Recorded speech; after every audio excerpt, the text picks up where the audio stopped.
सुरुवात होते आणि नष्ट होतात म्हणून साधी साध.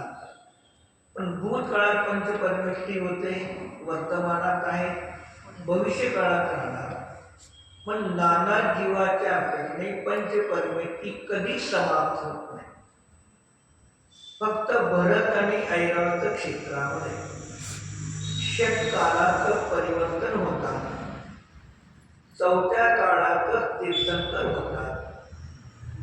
बाकीच्या 5 काळामध्ये 5 भरत 5 ऐरावतमध्ये नसतात, पण विद्यामध्ये हमेशा म्हणून नाना जीवाच्या अपेक्षेने समाप्तीने एक जीवाच्या अपेक्षेने समाप्तीने नाना जीवा अपेक्षेने अनादि अनंत जे नित्य विशेष द्रव्य पण काय सांगितलं सिद्धाची गातारी करून निक्कम आटगुणा किंचित गुणा लोकांच्या ग्रहास्थित उत्पाद वे ध्रुवाने नित्य आहे. ते तिथे पण नित्य विशेषण दिले, इथं पण नित्य. ही एक एक शब्द कसे मतार्थाचं पण खंडन करतात.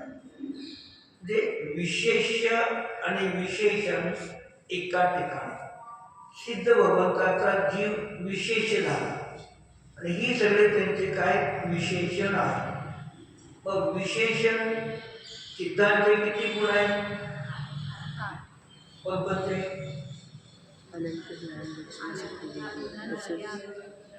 अनंत ज्ञान दर्शन अनंत विवेक अव्यवादक आव्हान सूक्ष्म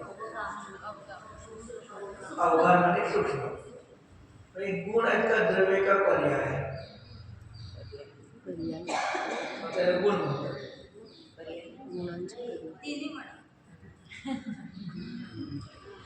ते पर्याय आहे. मग कधी शास्त्रामध्ये गुणाला पर्याय म्हणतात, पर्यायाला कधी गुण म्हणतात,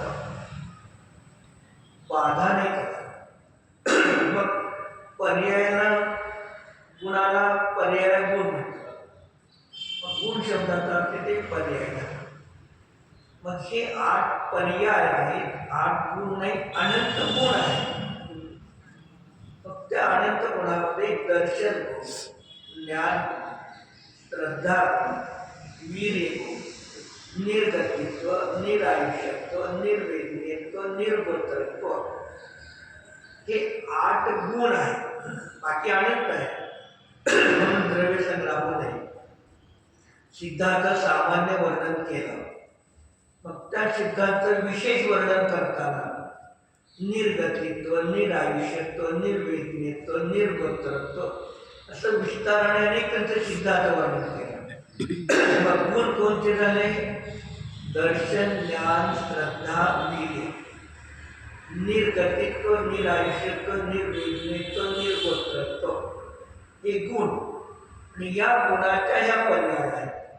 हे गुण नाही, पण त्याला एक लोकांना उच्चाराला व्यवहारामध्ये पर्यायाला सुद्धा गुण म्हटलं जातं. असं का बरं?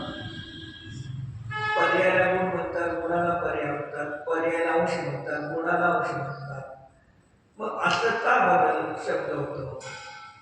मग त्याला तिथे न्यायविधीमध्ये अभिनव धर्मभूषण येथे आचार्य सांगतात शाब्द सामाद अधिकरण न्याय, कारण वक्त्याच्या अभिप्रायावरती अवलंबून आहे. सांगितलं शाब्द सामान अधिकरण न्याय वक्त्याच्या